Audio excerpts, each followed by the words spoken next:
to see clear through despair, the way that we've always done, to be burdened with care and still find some fun, and to make our way where there truly was none. Oh no, that's been the road. That's been the road. That's been the road of the people of soul. To be troubled in mind by the trials that life can bring, and to each and to find sweet reason to sing, and to come from behind just by doing our thing. Oh Lord, that's been the road. That's been the road. That's been the road of the people of soul.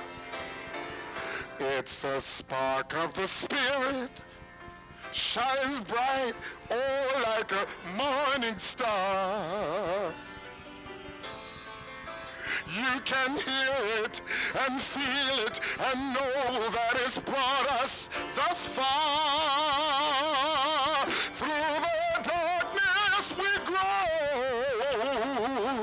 with great faith in the dawn, and to manage to go till the night time is gone, and to summon up hope and keep on keeping on. Oh Lordy, that's been the road. That's been the road. That's been the road of the people of soul.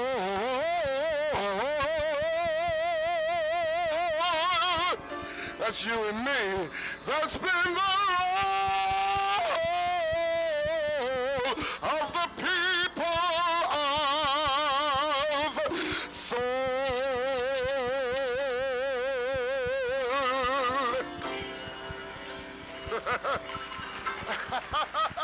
Thank you very much. Thank you very, very much. Now I'd also like to do something a little more romantic, if you don't mind. But romance, of course, is more than just romance, isn't it? It's also about commitment.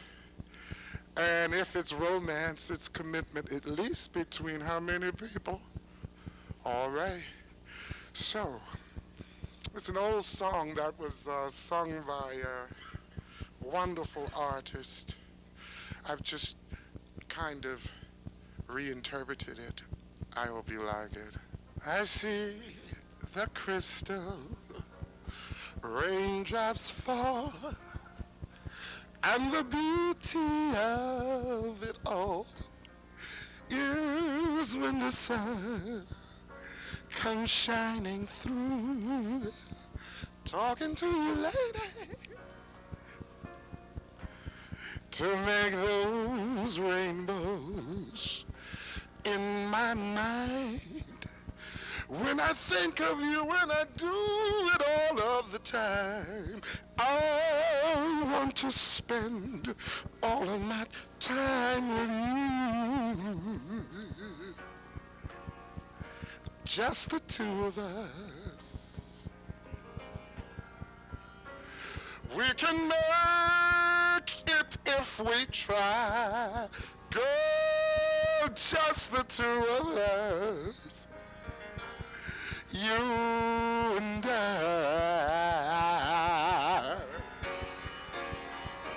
We look for love, no time for tears, wasted water's all that is, and it don't make no flowers grow. Talking to you, baby, listen, lady, good things might come to those who wait, but not for those who wait too late. We've gotta go. We've gotta go.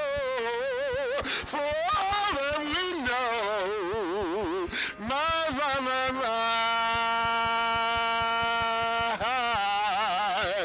you and me, baby, just the two of us. We can make it if we try. Oh, just the two of us. Sweet darling, sweet darling, I love you, baby. Oh, my baby. Oh, my. Oh, my, the two of us. My, you and I.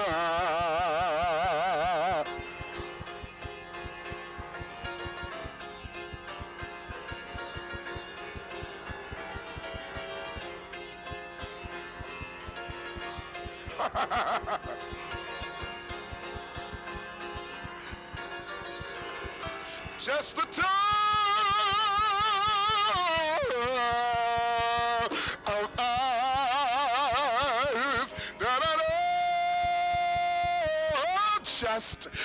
two of us. Just the two of us.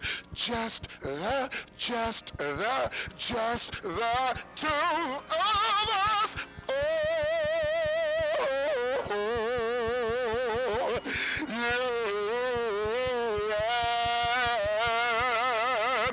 I.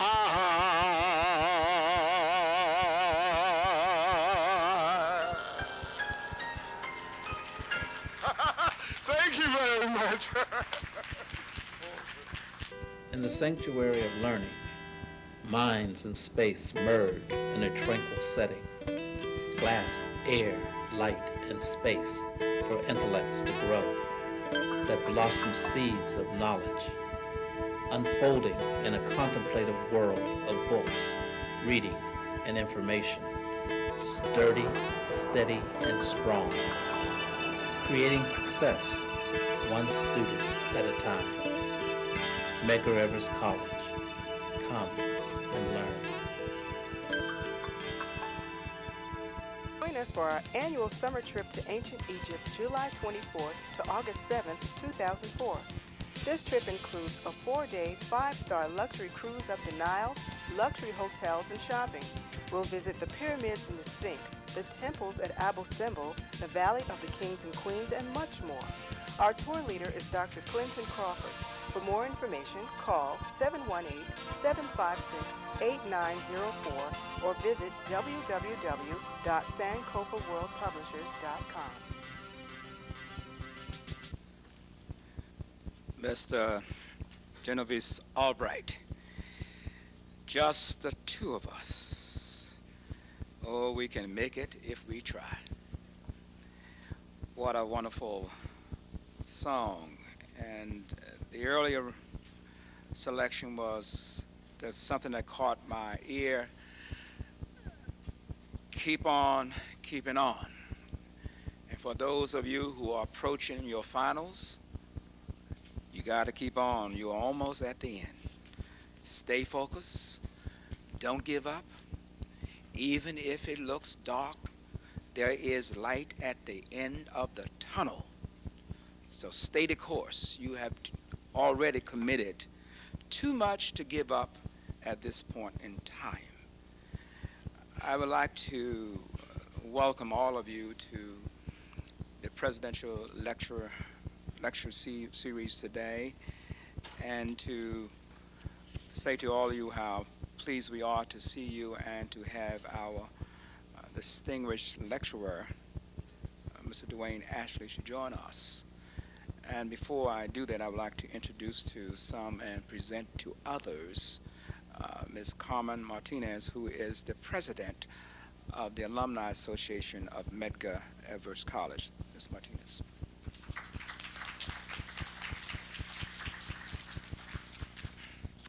Now, if I had gotten here earlier, you would not be sitting in the back of the auditorium. Successful students are more likely to succeed if they sit in the front of the classroom. You can't hide from instructors. Even if you try and get behind someone else so they won't call on you because you are not ready, professors can see you wherever you are. But one of the characteristics of being a successful student is to sit in front of the class, or at least halfway in front of the classroom. So let that remain with you. Mr. Dwayne Ashley, who is the distinguished president of the Thurgood Marshall Scholarship Fund, he leads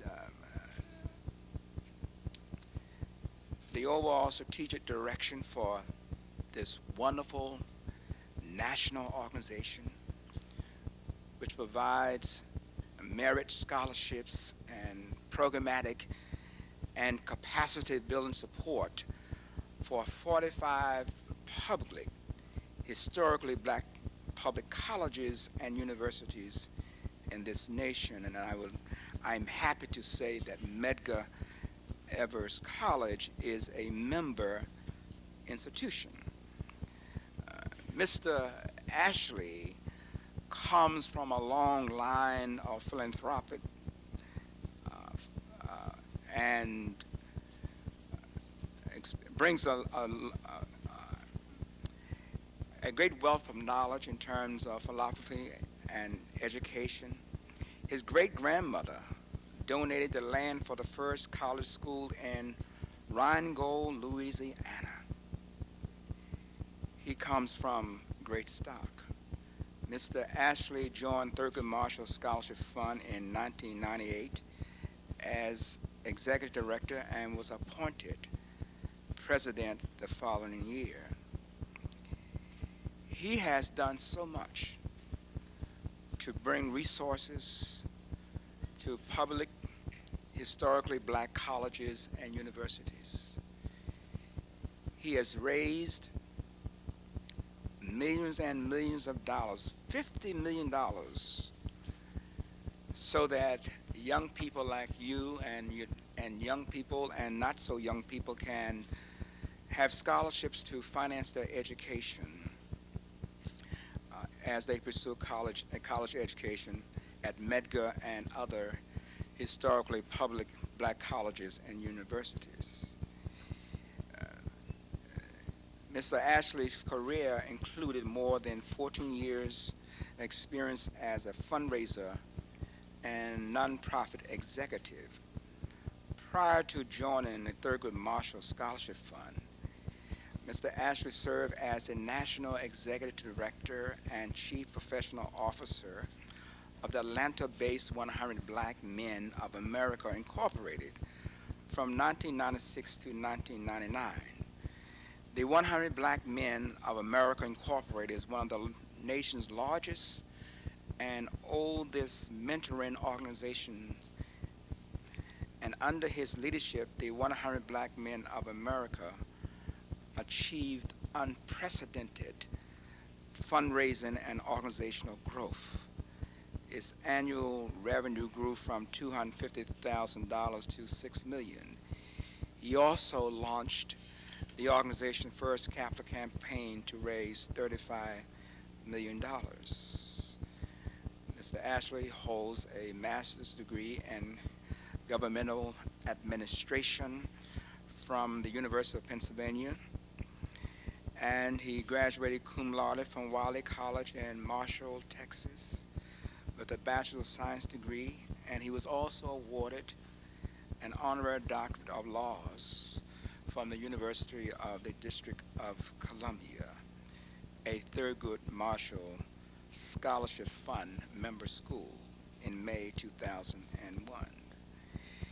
He's listed as 40 leaders under 40 by the, I remember mine was under 40, by the Philadelphia Business Journal, and in 1993, he was named as one of the 50 leaders of the future by Ebony magazine. He lives in Newark, New Jersey. He is a distinguished, great leader, great educator, and we are blessed that he has consented to come to Medgar Evers College to be the presidential lecturer for today's presidential lecture series. Colleagues, students, it is indeed my honor and privilege to introduce to some and to present to others Mr. Dwayne Ashley, President of Thurgood Marshall Scholarship Fund. Mr. Ashley.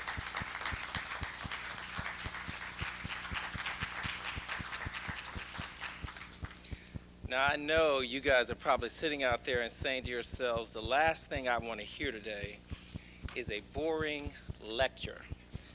So I assure you that I have sat where you sit today before, and what I want to do is have a chat with you, because I consider Medgar Evers part of my family. Dr. Jackson, who is a man that I admire very greatly, and many of the representatives from this institution I talk to on a regular basis. When I walked on the campus today, I did not feel like a stranger. I felt I was walking into a place that I consider a second home. So thank you, Dr. Jackson, for inviting me today. Thank you for those kind words. And Dr. Jackson, I must say, it is good to be here with you today. And I am honored to be able to be here, to be able to walk in your footsteps. And because you are truly a president of presidents, you set the standard for others to emulate. You are one of those rare kind of leaders who leads with integrity, commitment, and dedication. You challenge all of us who attempt to lead with greater conviction because of your example. So thank you for walking the walk that you talk. To my good friend Carmen Martinez, whose leadership on the National Alumni Council issues is helping to shape and mold the way that Black alumni give back to their institutions. And you need to know, students, that you have a National Alumni Council president who is on the cutting edge of joining forces with other National Alumni Association presidents to develop stronger relationships with their member institutions. So thank you, Carmen, for your leadership also.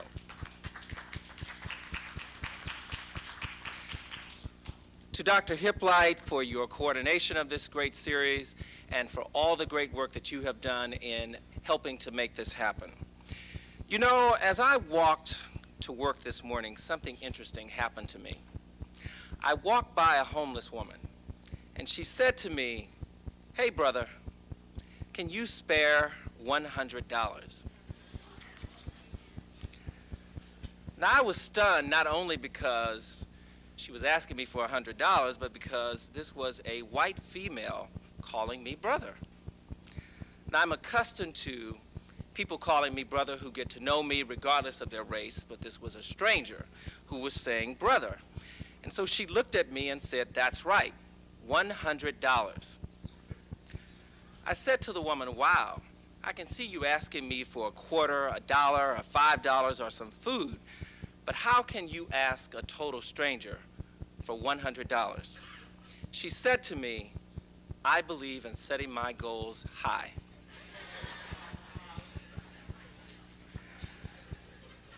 Now, students, while I didn't end up giving Martha Stewart $100,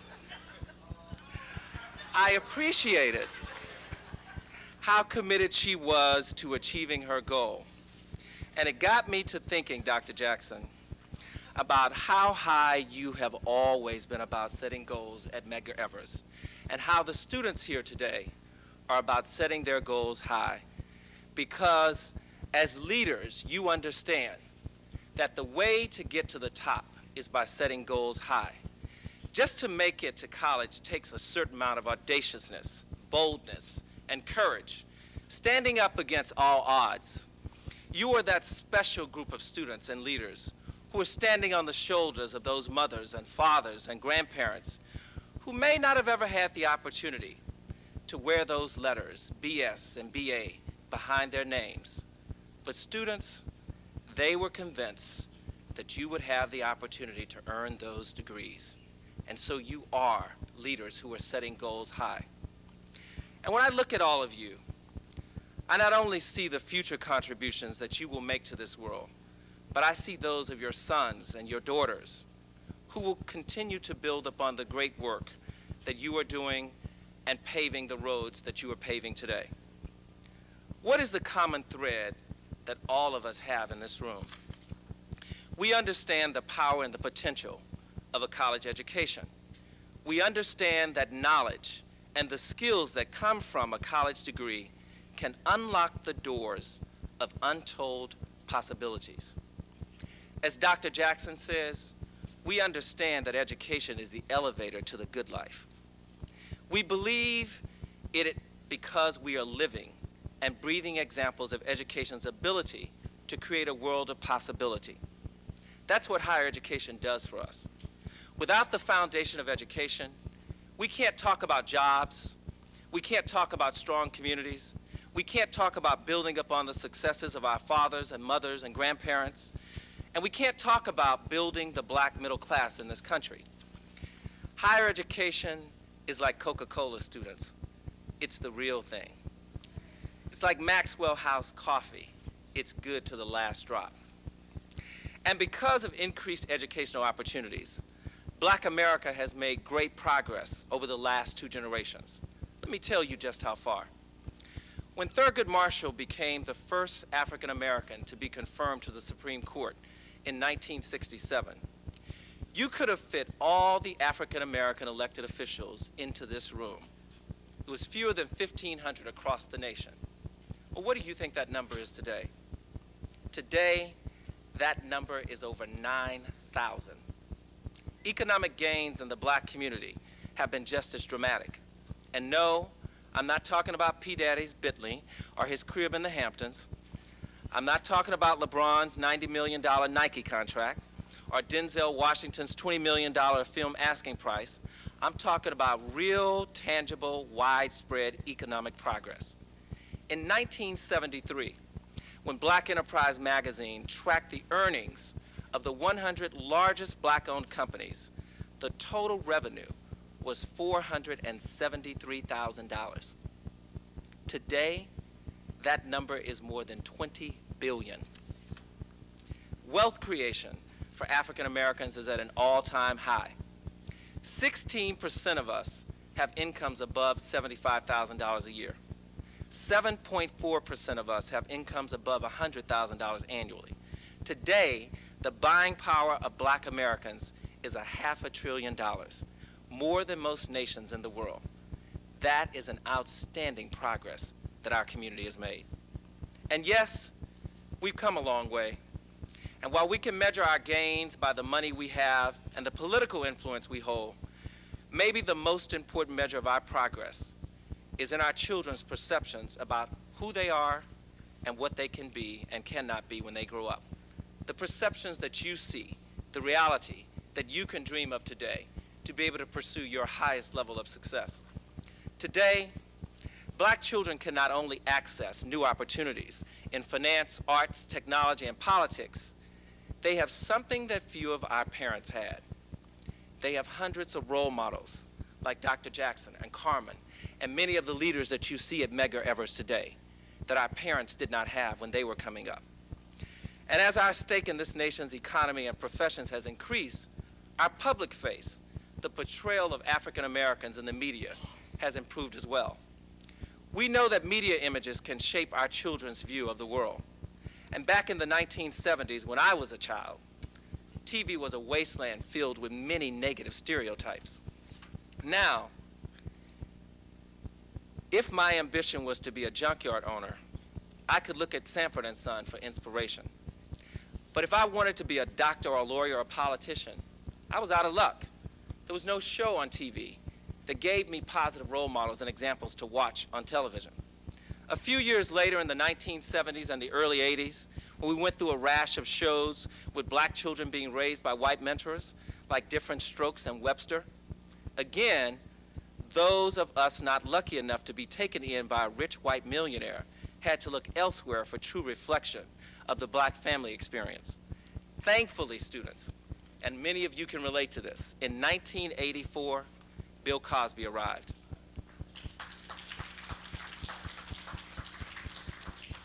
And the Cosby Show announced to the world that there was in fact such thing as a middle-class black household. And look what's happened over the last 20 years. Look what has happened during your lifetimes. Today, you can turn on the TV any night of the week and you can see black characters in every possible environment and profession. Doctors, lawyers, scientists, and even the President of the United States on 24. And it's not just on TV. We have standard bearers in every conceivable field. And no, I'm not talking about Beyonce and Jay-Z or Kevin Garnett and Shaq. I'm talking about people like Earl Graves, founder of Black Enterprise magazine. People like Ken Chenault, chairman and CEO of American Express, and Roderick Page, the United States Secretary of Education, and the Honorable Adolphus Towns, and of course, Oprah, a corporation unto herself, the richest TV personality of them all. And look, we have Puffy Combs on Broadway, paving the way for more blacks to leading roles in major plays. And what about Mike Tyson? Okay, students, maybe not Mike Tyson. I only put him on the list because I was afraid he might come looking for me if I didn't. From the halls of government to America's corporate boardrooms, Black America has made unprecedented gains over the last 2 generations. High aspirations have led to enormous progress, and this is certainly a cause for celebration. But as we celebrate today, leaders of the future, we must not forget to pull those behind forward with us. We must rededicate ourselves to pulling those family members forward who may not have the opportunity to go to college today. Because we have not, and students, I want to underscore, we have not reached the finish line yet. While many of our people have achieved and attained, while some of us are making 6-figure salaries and have 2 cars in our garages and driveways, phones at home and cell phones with a call waiting, and while many of us have reached the highest rungs of the corporate ladder, too many of our relatives and friends are simply struggling to survive. I'm talking about our brothers and sisters who still reside in the other America, students, in communities that have been left behind. And so we can't really judge our progress until we understand what it means to pull them forward. Did you know that 40% of black children still live in poverty? 33% of black men across this nation are still in prison on probation. And black children are 9 times more likely than white children to have a parent in prison. 9 times. What is a hero? Are heroes born, or are they made? In after-school programs, your kids will uncover hidden strengths, discover they have the power to change their future, and find the hero inside themselves. Let us know you on after-school programs in your area. Call 1-800-USA-LEARN. After-school programs, helping kids find the hero within. I can keep you safe, child. I own a Glock 9mm. I have a Remington 22 and a Beretta semi-automatic with hollow point bullets. I can keep you safe, child. So why are you so afraid?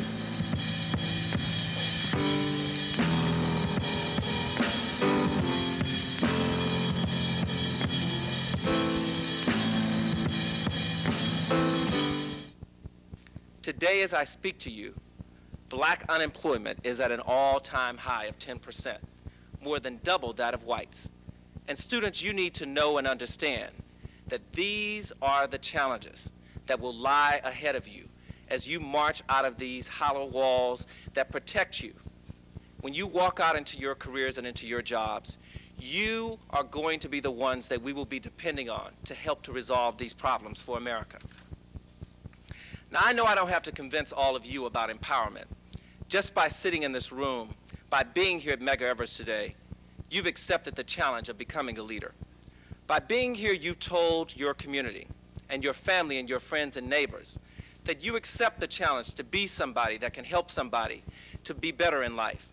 That you accept the challenge and that you recognize that the price for your success has been paid by people like Medgar Evers and Dr. King and Rosa Parks and Emmett Till and countless others who led the way so that you could have the opportunities today. But you have an obligation to build blocks and to make a difference in this world. Simply, you have to be leaders. Leaders on campus and leaders in your larger community. And to me, being a leader means that you have to really think about 4 things. And students, I want you to think about these 4 things. First, to be a leader, you need to have personal and spiritual balance. I see someone taking out their tablet, so take some notes. You need to have a faith, student, that holds you, no matter how cold the journey, fierce the fire, or few the friends. A faith that will endure through all things. Second, you need to build relationships with all communities, from the most economically depressed neighborhoods to the halls of the White House.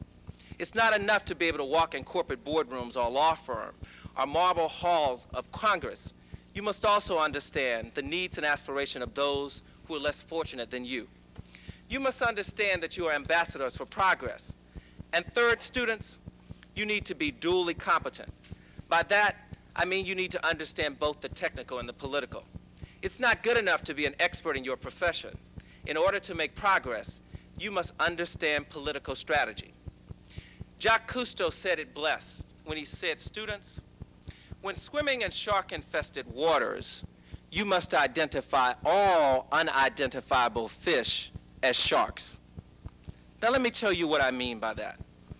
Remember Omarosa on The Apprentice? Some will look like fish, and they will be sharks. And so students, when you're swimming in shark-infested waters, you must identify all unidentifiable fish as sharks to survive. You see, the game of life and success is a game of war. The bases are loaded. You can either strike out as players in the game, or you can hit a home run.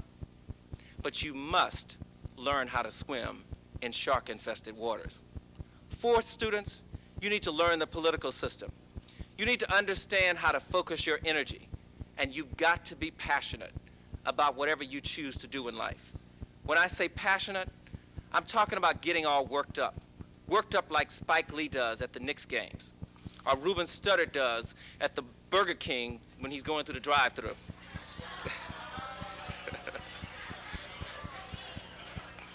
He does get worked up.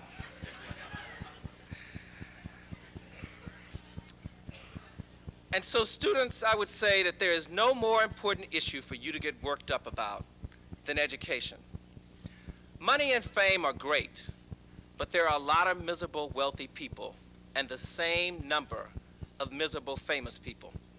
You need to know what turns you on when you walk out of these halls of Medgar Evers.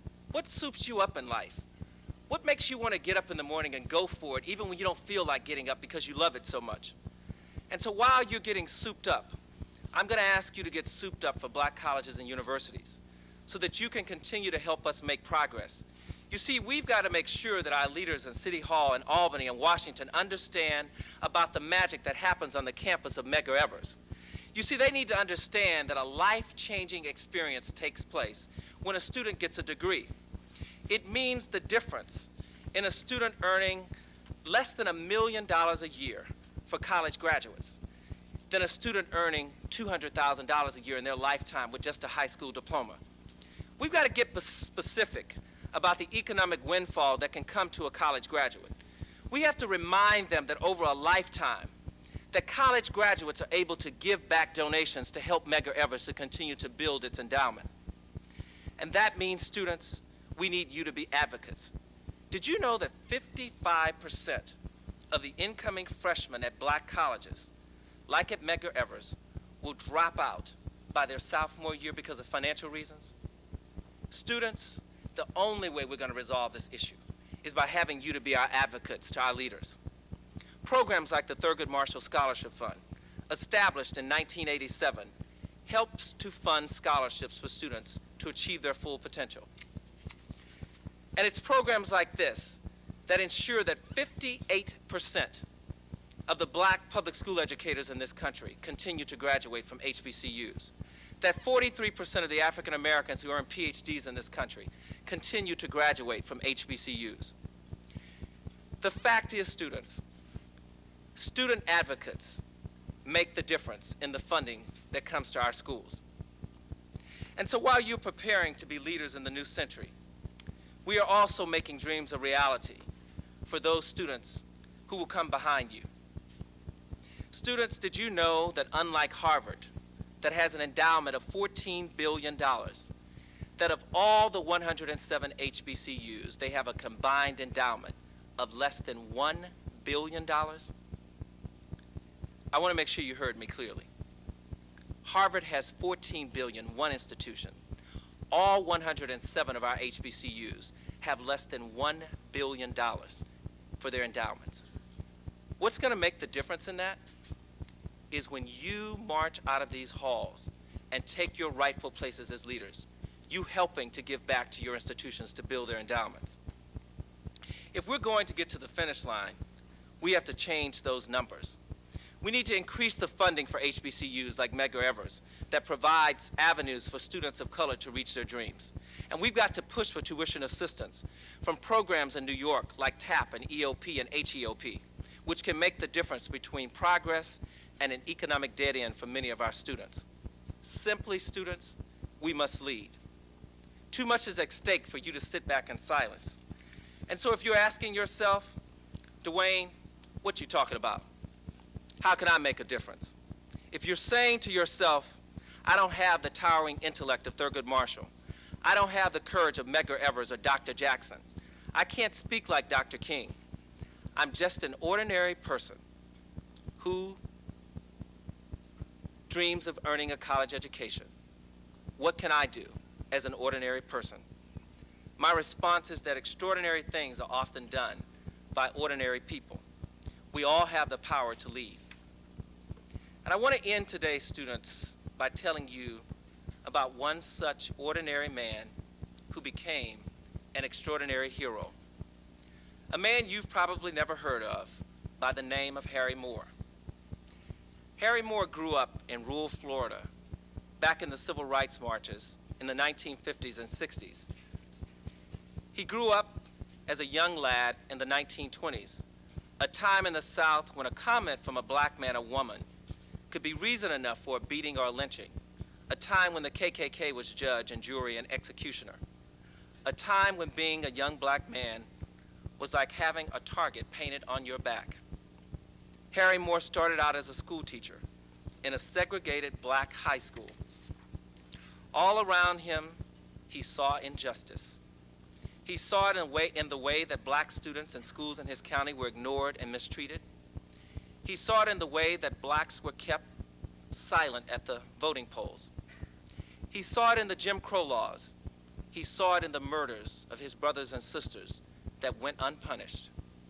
Now, Harry Moore had a lot of reasons to keep his head down, students, as many of you will have a lot of reasons in life not to take on leadership challenges. He had a lot of reasons to keep his mouth closed. He had a lot of reasons to leave the fight to someone else because he was married and he had 2 daughters.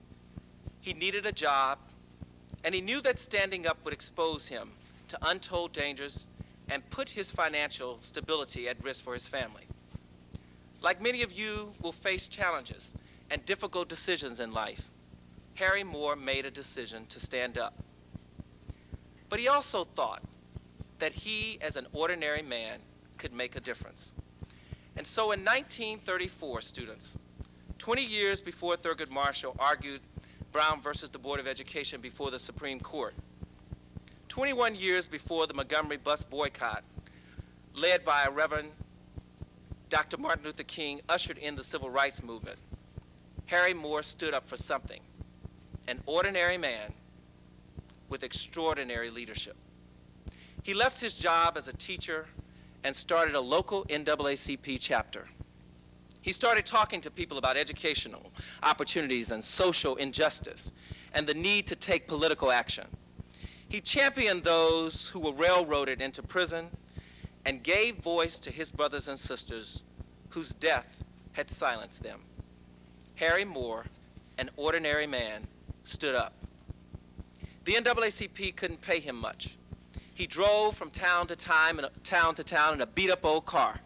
He spoke at churches, he wrote letters to newspapers, requested meetings with local politicians, and for the next 17 years, he was a missionary for justice. He built up the ranks of the Florida NAACP and got African Americans out to the polls and put the KKK on notice and local politicians. He stood up. He became politically active. He put them on notice that he was watching. And because of this, as you can imagine, students, when you stand up for something as a leader, he became public enemy number one. He was followed, threatened, harassed, but he remained unbowed. He once said, "I may live to the ripe old age, or I may be killed tomorrow, or next month, or perhaps never. But I intend to do this until the day I die." And when he spoke out against a local sheriff accused of murdering 2 unarmed black prisoners, Harry Moore's time ran out. And on Christmas night, 1951, someone put a bomb under Harry Moore's house and killed him and his wife as they slept. Today, students, the killers have never been caught. I think we owe a great gratitude to ordinary citizens like Harry Moore, who did extraordinary things.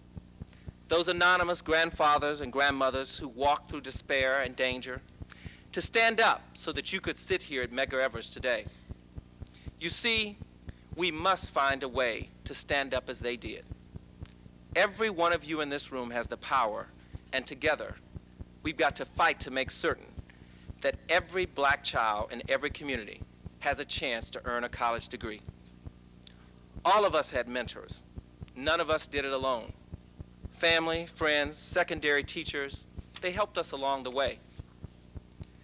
And so as you think about how you can stand up when you leave today, I want you to think about what Paul Robeson said when he said to be free, to walk the good American earth as an equal citizen, to live without fear, to enjoy the fruits of our toil, to give our children every opportunity in life, to dream that dream which has been held so long in our hearts is today that destiny that we hold in our hands. Medgar Evers students today, soar like an eagle. Fly as high as you can fly, but stand up for something when you walk out today. The price has been paid for you to be as much as you want to be. It's upon you to take the challenge to be the leaders that you are as you leave these halls that are prepared you to lead in America. Thank you for giving me the opportunity to share some thoughts on leadership with you.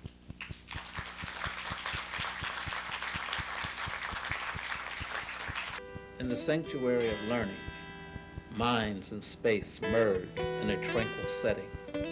Glass, air, light, and space for intellects to grow, that blossom seeds of knowledge, unfolding in a contemplative world of books, reading, and information, sturdy, steady, and strong, creating success, one student at a time.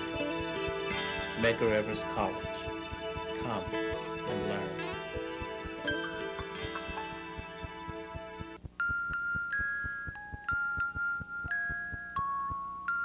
I'm sick of this. I'm sick of dealing with you. I'm sick of... I work 6 days a week. Who do you think you are? Don't you ever talk back to me again!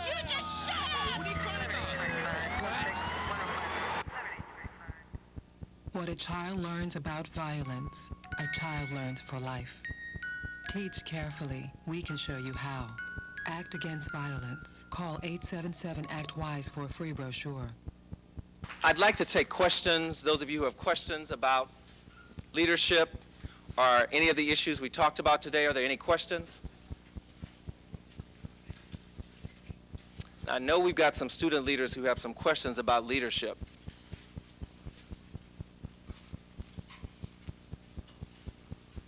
Then I'm going to throw out a couple of things to spur some discussion with you.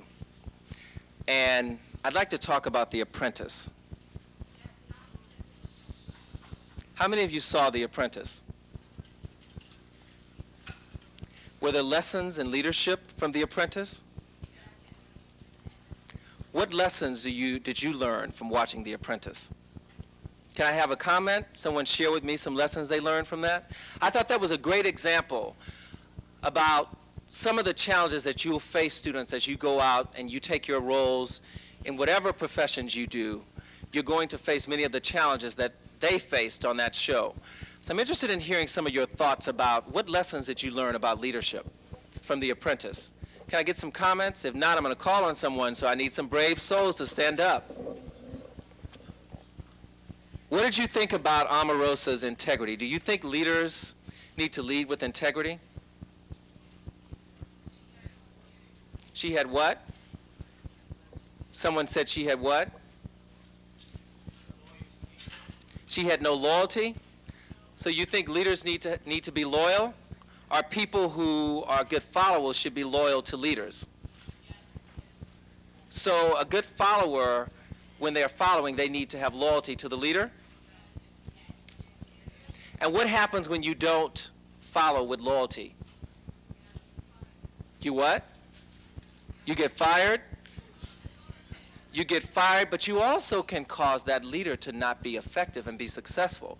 If he or she is not surrounded with loyal followers who can help them in achieving their goals. It goes both ways, exactly. What are the lessons that you learn about integrity? See, I happen to think, yes, I see a hand there. Being honest. I can't hear you. Can you step to the mic so everybody can hear you? I'm not trying to put you on the spot, but you got to be a leader now. Leaders speak up and they stand up. Okay. I'm to the mic. Speak up. Honesty, because she lied to her. She lied to, I forgot his name, Kwame. She wasn't honest with Kwame, who was her boss. Do you think he should have handled it differently? Come on, you have a comment? What should he have done? What would you have done if you were in that role and in that position as a leader? Go ahead. I don't got anything to say about that. What were you going to say? You have a question? Okay, hold 1 second. What would you have done? How would you have handled it differently? You would have fired her? You wouldn't have picked her. Now, it's interesting. She said she would not have picked her, but you know, there's one rule of thought that says when you're a leader and you keep your enemies close. So I thought maybe the reason why he picked her is he was keeping his enemy close. He felt that I want to have her on my team so I can watch her rather than having her on the other team plotting against me. And he didn't think she would betray him. Yeah. Do you think she may have done all of this as a leader because she knew that this would sell and market? Because I understand she's making more money than any of them now. You think that could have been a part of the whole thing that she was doing? So really in the end, she may have outsmarted everybody. Yeah. Okay. Comment here? Hey, my name is Richard Antoine.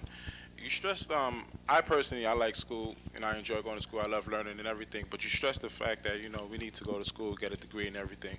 What do you have to say for us black African-American people who have a degree and have the same degree as a white person and still despicted of getting a job or, that you don't get the same income that white people do?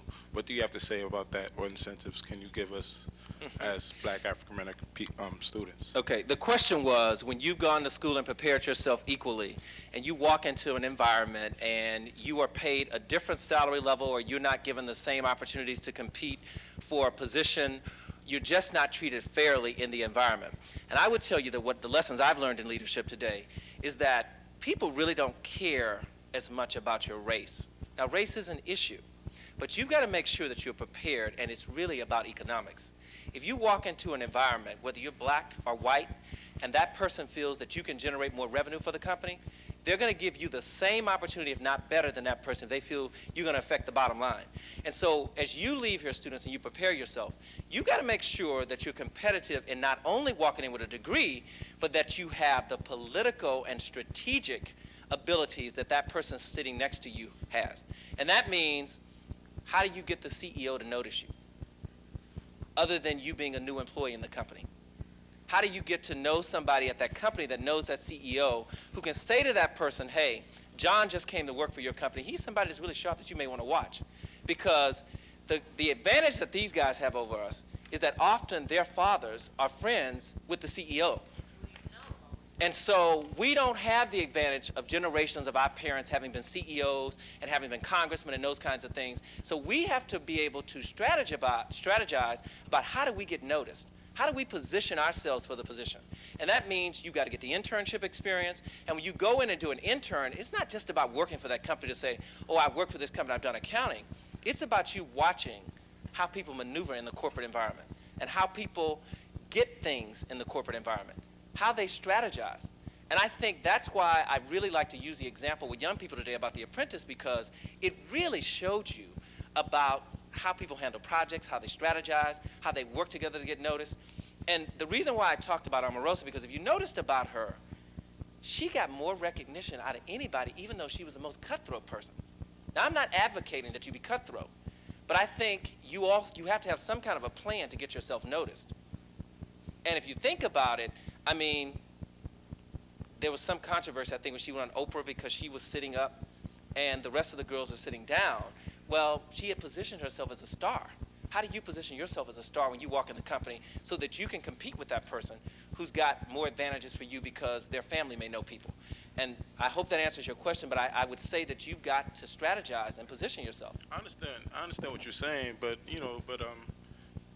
just like John Oliver Killens, he brought out a lot of boldness about the reality of the truth about society, but he still wasn't really noticed. People thought that he didn't talk about real people as black African American people. So, I mean, do you see as there is some type of burden against us getting opportunities in this world?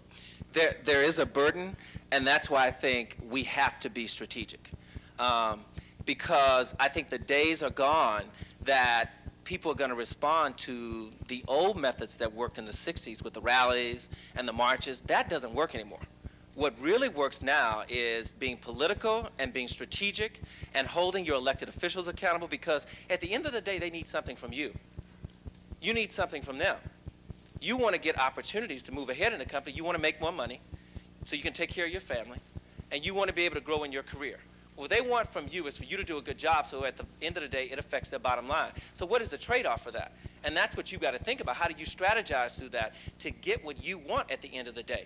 And you've got to hold them accountable. Now, there are times when we walk into environments where it's purely racist. It's purely racist, and you have to call people on the carpet and do whatever you have to do legally to protect yourself. But in most environments, it is going to be more hidden, and so you're not going to see it in your face. But what you will see is that people discriminate more against people now because of economics. I mean, that's the new kind of discrimination in this country, is really economic discrimination. Other questions, comments? Thank you. You're welcome. Other questions, comments? Okay. Thank you again, you guys. I really enjoyed being with you, and I wish you the best in all that you do. In the sanctuary of learning, minds and space merge in a tranquil setting. Glass, air, light, and space for intellects to grow, that blossom seeds of knowledge, unfolding in a contemplative world of books, reading, and information, sturdy, steady, and strong, creating success, one student at a time. Medgar Evers College. Come and learn.